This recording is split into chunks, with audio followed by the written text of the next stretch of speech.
Boom, ever onward tribe, March Commander's Coffee. I'm getting it in just under the wire and I'm delighted to share it with you or spend some time with you. This Commander's Coffee is about discovery. I'm reading a new book. Anybody that knows me knows I love to read. That love was fostered by my father to my brother and I when we were very young, and it's something we've managed to maintain throughout our lives. We take our reading very seriously, in that we believe reading is a pursuit or a discipline that's good for everyone and something that you should absolutely have as part of your life. I love everything. I like to read fiction, nonfiction, probably read more non than fiction. And in the fictional space, though, there's one genre that's never radically jumped off the page to me, and that's science fiction. I've read several of the canons within that genre, and they just have never jumped out at me. But a few years ago, I read Ernest Cline's Ready Player One. If you know this book, you know how fantastic the read is. It's an absolutely exceptional book, great story. The reason I think it speaks to me and anyone in and around my age is if you were a kid growing up in the 80s, all the cultural references are just ripped right out of there. It's pretty amazing. But I just started Ready Player 2, the sequel. It's fantastic. I'll start out with that. I hope he writes 6 more of these within the series. They're absolutely dynamite books.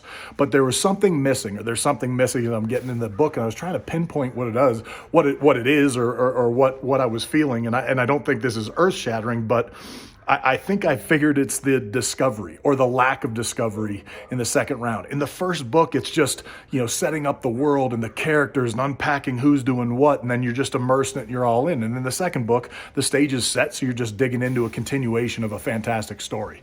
But that I have the idea of discovery where something's new and fresh, and it's just this long field of great things to acquire and experience. That's where the good stuff is. It's a special time in anything you're trying to pursue. A recent pursuit for me is jiu-jitsu. You've heard a lot of SEALs talk about their, intense, lifelong path in jiu-jitsu, and I'm certainly not that person. We did some hand-to-hand fighting in the SEAL teams, but the primary skill set was gunfighting, so that's what we immersed ourselves in. But I just knew I needed something new, and so I've jumped in kind of whole hog. And the professor, the black belt that I'm training under, is an absolutely one of the best instructors of anything I've ever pursued, and so I tip my hat to that. But he's even a better human being, and warriors and fighters tend to kind of bend towards the philosophical.